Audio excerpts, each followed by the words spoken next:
Chapter 10 Rules of the Labyrinth. Pickett charged ahead with torches aloft, the White Rabbit carrying Heather right behind him.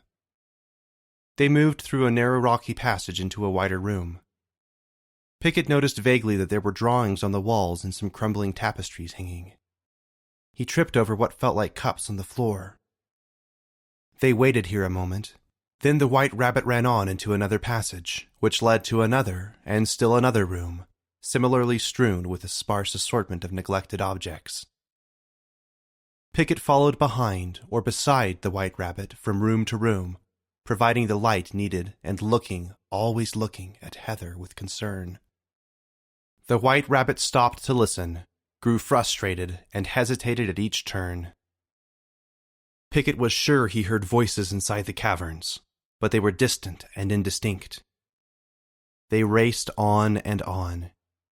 Pickett stayed quiet, but he heard the White Rabbit's mumbling sighs, saw his eyes darting all around in futility.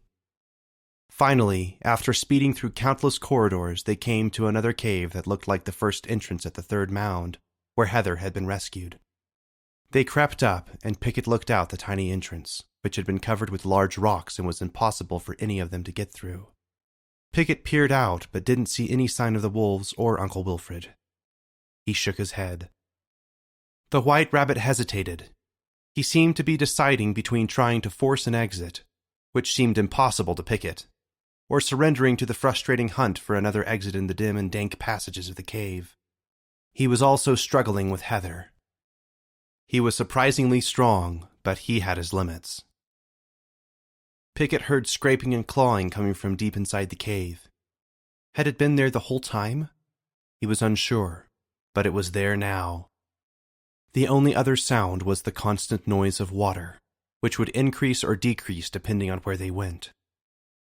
The White Rabbit ran back inside the passage, bearing Heather, with Pickett following hard on his heels with the torches. They stopped to listen again and again. They found many similar rooms, but no way out. The White Rabbit finally collapsed to his knees and laid Heather down. He sagged, gulping air and heaving deep breaths. For the first time, it came to Pickett that he and Heather weren't the only ones who were exhausted. He had no idea how long Uncle Wilfred and this rabbit, whose name he did not know, had been without rest. "What's your name?" Pickett asked. "My name?" the White Rabbit gasped. I'm Smalls." "Smalls?" Pickett said, surprised. "I know," Smalls said with a weary, wheezy laugh. "It's strange, but I've always been little." Then it occurred to Pickett that, though they were roughly the same size, he might still be younger. And Smalls had the same lean, muscular frame that Uncle Wilfred had. "Smalls," Pickett said, motioning in the air as if counting and concentrating hard. "I'm good at math." "That's fantastic, Pickett," he said. "I wish we were in lessons right now," he said, "working on a massive math problem." He sounded completely spent. "We are, Smalls," Pickett said. "This is a labyrinth, but it has rules." Smalls stood up. "Go on." Pickett furrowed his brow, thought for another moment. "Well, I know this area. I know 7 mounds, at least from the outside, and while we've been running around in here—" "Wasting time," Smalls finished. "No," Pickett said. "It hasn't been a waste. I've been getting to know the inside." He paced back and forth as he spoke. "When we looked outside, I recognized the second entrance, the blocked-up one, as being outside the 5th mound. We came in the 3rd mound. Now, by the way we came, it seems clear to me that there was no similar room in the 4th mound. We have been going around inside these 3 mounds, the 3rd, 4th, and 5th. I think if there's no entrance in the 4th mound, and there isn't, then maybe there isn't an entrance for the 2nd and 6th mounds." "Okay, I sort of follow," Smalls said. "So I know there's the stream up near the 1st mound, and then there's the stream you heard which comes out and must join the brook that runs right past the 7th mound." "So," Smalls said, "you can find the stream entrance and—" "Uncle Wilfred," Pickett finished. "I think so." "Lead on," Smalls said, bending to scoop up Heather once more. Pickett ran, with Smalls right behind him bearing Heather, who was still unconscious. They heard noises in the distance, what sounded like wet wings flapping and terrible screeches. Every noise echoed, and the caves resounded with pounding steps. They ran on harder, Pickett making some adjustments in their route, until they came through a long tunnel, longer than they had been through before. "The 7th mound!" Pickett called. "There's a longer distance between the 6th and 7th mounds." "Great," Smalls whispered, "but keep your voice down."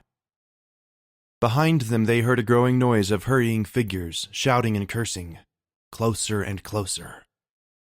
Pickett led them through still more rooms and passages, always ascending higher and higher, before finally coming to a halt before an open space. In front of them were 3 entrances to separate passages. Heather stirred in Smalls' arms.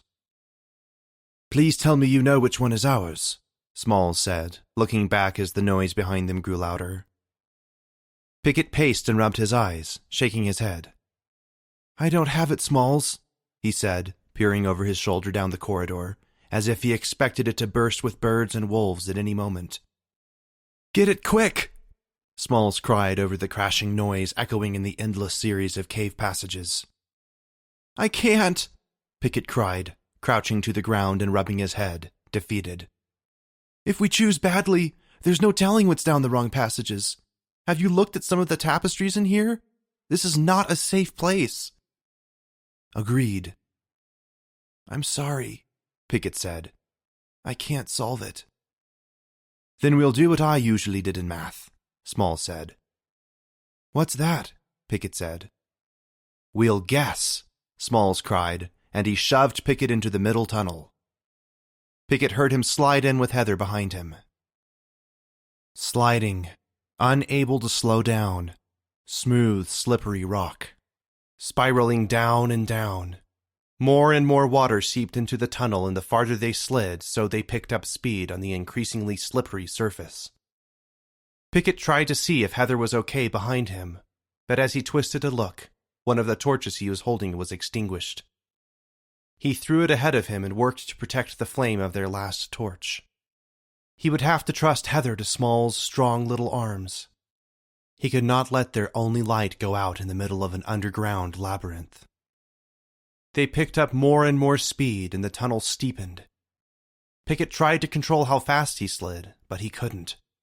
It grew wetter still as more water rushed in from unseen underground streams. This is a drain. How full will it get? Pickett struggled to stay upright and keep the flame of his torch from going out, but it was impossible. He squirmed and gripped for the sides, trying to shield the flame, but he could not. A quiet hiss, and all was black.